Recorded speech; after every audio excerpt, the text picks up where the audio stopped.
Porque no solo de pan vive el hombre, sino de toda palabra que sale de la boca de Dios. Esta es la declaración de Jesús y eso es lo que nos convoca diariamente para encontrar en la palabra de Dios el pan de vida para nuestra vida.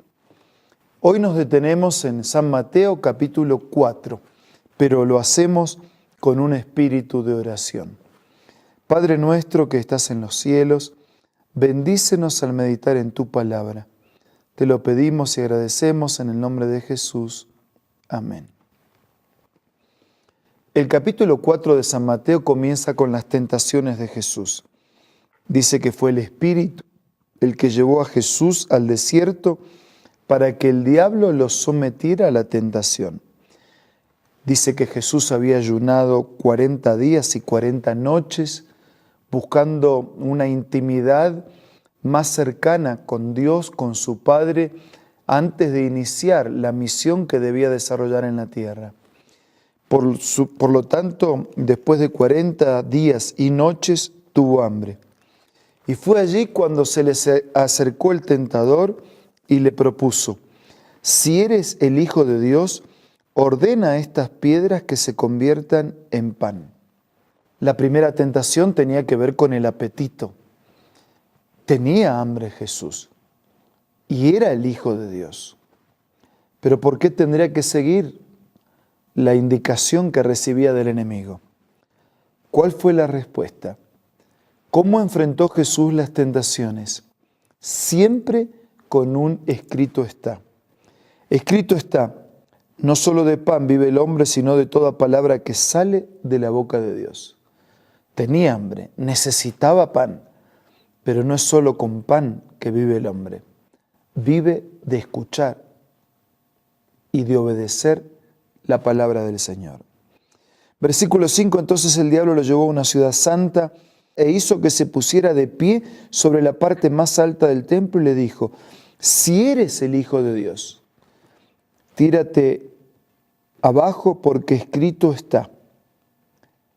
Ordenará que sus ángeles te sostengan en sus manos para que no tropieces con piedra alguna. La primera tentación tuvo que ver con el apetito, la segunda tiene que ver con la presunción. Si era cuestión de citar la Biblia, el diablo también podría hacerlo. Solo que el diablo no citó el pasaje completo que aparece en Salmos. Le faltó la expresión en todos tus caminos. Por eso Jesús contestó, versículo 7, no pongas a prueba al Señor tu Dios. Escrito está, dijo Jesús, no pongas a prueba al Señor tu Dios. Versículo 8, de nuevo lo tentó el diablo llevándole a una montaña muy alta y le mostró todos los reinos del mundo y su esplendor. Todo esto te daré si postrados me adoraras. Versículo 10, Jesús insiste, vete Satanás, porque escrito está, adora al Señor tu Dios y sírvele solamente a Él. Jesús había venido a esta tierra para conquistar estos reinos, para conquistar esta tierra que era de Él, que dejó de ser de Él por causa del pecado y que en verdad estaba en manos del diablo. Así que ahí estaba diciéndole la verdad, le iba a dar lo que ahora estaba en sus manos. Sin embargo, Jesús dijo que al único que hay que adorar y al único que hay que servir es a Dios. Esta tercera tentación que tiene que ver con esa ostentación, ¿no? Y Jesús se mantiene firme y fiel de parte de Dios, enseñando, enfrentando la tentación a ser vencedores,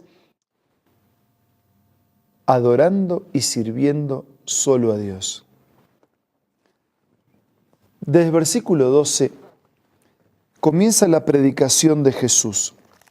Dice que cuando oyó que habían encarcelado a Juan, regresó a Galilea, partió de Nazaret y se fue a vivir a Capernaum, que está junto al lago en la región de Zabulón y de Neftalí, para cumplir lo dicho por el profeta Isaías: tierra de Zabulón y tierra de Neftalí, camino del mar al otro lado del Jordán, Galilea de los gentiles, el pueblo que habitaba en la oscuridad ha visto una gran luz. Sobre los que vivían en densas tinieblas, la luz ha resplandecido. A medida que avancemos en la lectura y meditación del Nuevo Testamento, nos vamos a encontrar con citaciones directas de lo que los profetas escribieron en los años anteriores y que hace parte del Antiguo Testamento. Así que cuando yo escucho, aunque respeto, a algunos decir que el Antiguo Testamento ya no vale, que no es para nosotros, que era para otros, en ese caso, quien piensa que solo cree en el Nuevo Testamento, el Nuevo Testamento está lleno de citas del Antiguo Testamento. Hacen una sola unidad. Una parte fue escrita antes de Cristo, la otra fue escrita después de Cristo. Versículo 17. Desde entonces Jesús comenzó a predicar: arrepiéntanse porque el reino de los cielos está cerca. Ese era el mensaje central de la predicación de Cristo. El reino de los cielos está cerca.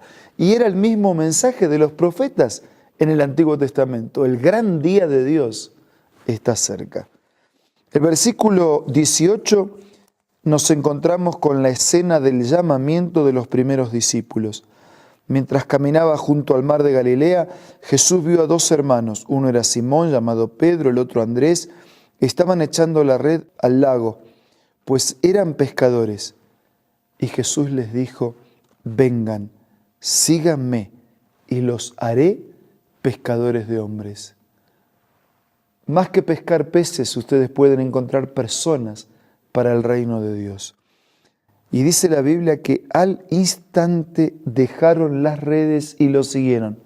¿Cuánto tiempo pasa entre que Dios le hace un llamado a su corazón y usted responde? Los discípulos al instante dejaron de ser pescadores y se transformaron en misioneros, instrumentos en las manos de Dios. Más adelante vio a otros dos hermanos, Jacobo y Juan, hijos de Zebedeo, que estaban con su padre en una barca remendando redes. Jesús los llamó y dejaron enseguida la barca y a su padre y lo siguieron. Al instante, enseguida. Desde el versículo 23 hasta el 25, en el final del capítulo, nos resume este ministerio inicial y al mismo tiempo es el resumen de todo el ministerio de Jesús. Jesús recorría toda Galilea enseñando en la sinagoga de ellos, anunciando las buenas nuevas del reino y sanando toda enfermedad y toda dolencia en el pueblo.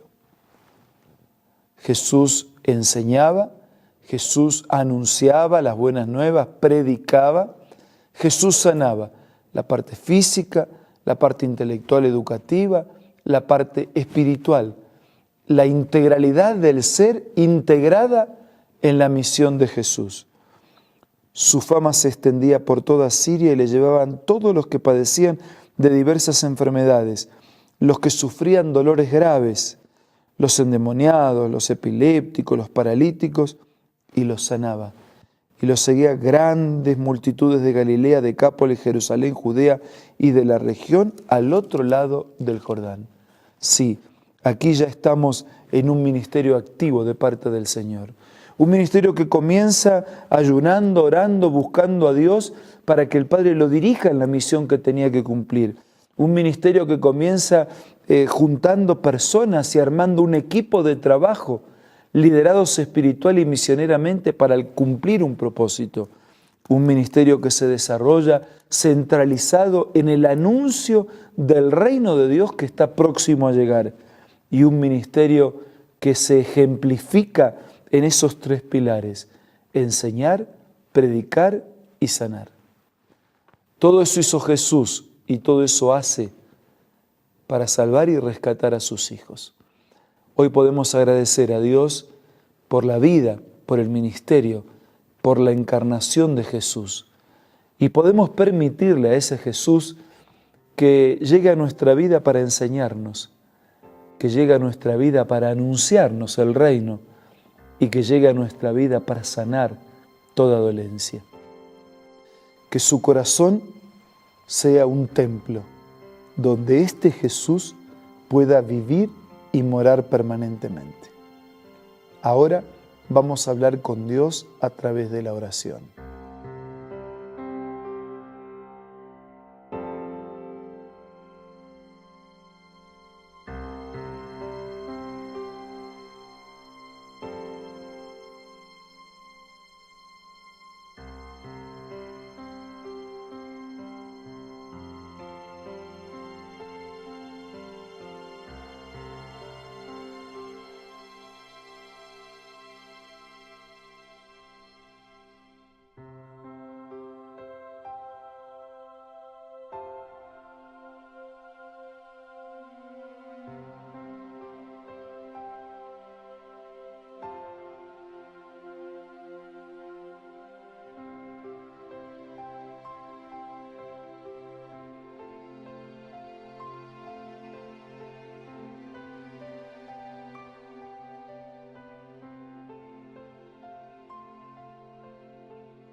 Padre nuestro que estás en los cielos, gracias por el ministerio de Cristo.